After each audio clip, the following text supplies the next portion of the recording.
kurse distancat rreth 1500 km që ka Irani nga Izraeli, po të thush se ja heq këtë lloj mundësie për të sulmuar me trupa drejt për së drejti, trupa toksore Izraeli. General, kush mund të ishin aleatët që mund t'i vinin ndihmë tani Iranit, duke pas parasysh që Houthi 3 Hezbollahu dhe Hamas janë dobësuar, Turqia u kënaq me Sirinë, Arabia Saudite normalisht marrëveshje me SBA-n, Kina, pra nuk edhe konfliktet e tyre sunit shiit që janë të vjetra, Rusia ka konfliktin e vet në Ukrainë, kush mund t'i vi në këto momente në krah? Unë mendoj që duke marrë në konsiderat deklaratat dhe reagimet e liderëve botëror, duke parë realitetin dhe bashkëpunimin e Rusisë me Shtetet e Bashkuara të Amerikës, qëllimi i parë mendoj se ka qenë i Trumpit për ta shputur Rusinë nga bashkëpunimi me Kinën, dhe qëllimi i dytë është ky që u realizua për të marrë miratimin në një farë mënyrë të Rusisë si aleate shumë e rëndësishme e Iranit, dhe këtë ja ka marrë Shtetet e Bashkuara të Amerikës, sepse edhe vetë Rusia ka deklaruar dhe nuk do që Irani të jetë shtet me armatim bërthamor. Kështu që në këto kushte nuk besoj se ka asnjë shtet, pavarësisht mënyrës së reagimit të liderëve të tyre, që mund t'i vi në ndihmë reale dhe në mbështetje me masa, si mund të themi, ushtarake në ndihmë Iranit. Kështu që unë nuk besoj se do të ketë në një shtet që do t'i vi realisht në ndihmë, duke mos lënë në një anë deklaratat që këto shpesh bëhen në aspektin diplomatik dhe për kortezi. Po mbështetja nga Kina deri ku mund shkojë, duke qenë se naftën pjesën më të madhe e merr nga Irani?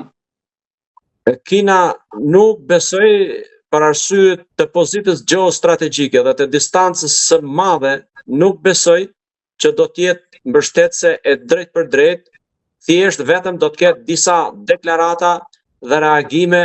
për të thënë që ne e dënojmë sulmin e Izraelit dhe jemi në mbështetje e nëpërkrahje të Iranit, por nuk besoj kjo kaq do të ngelet dhe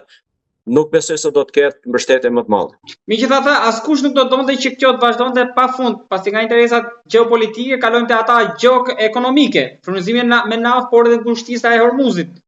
Ju si mendoni, mund zgjas pafundësisht kjo, duke marrë shembullin edhe të Ukrainës, pra një konflikt që vetëm vazhdon? Jo, nuk besoj që do zgjas kaq shumë e pafund, por objektivat e veta Izraeli për realizimin e goditjes së objekteve kryesisht të siteve bërthamore të laboratoreve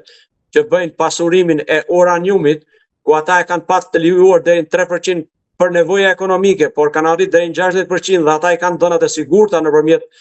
strukturave të fshehta të tyre, dhe jam i bindur që ata kanë arritur dhe parashikosh që në një kohë shumë të shpejtë ata të realizonin,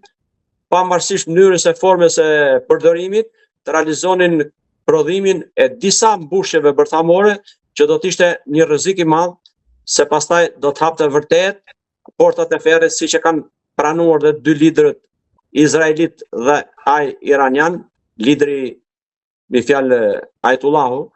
që e kanë lideri shpirtëror i tyre, që e kanë pranuar që tashmë portat e ferrit janë hapur për Izraelin dhe Iranin, dhe besoj që Izraeli nuk do të rrihet derisa të arrijë që të nxjerrë jashtë funksionit dhe përdorimit këto lloj laboratorësh që parashikohet që mund punohet dhe mund prodhohet deri 9 mbushje bërthamore.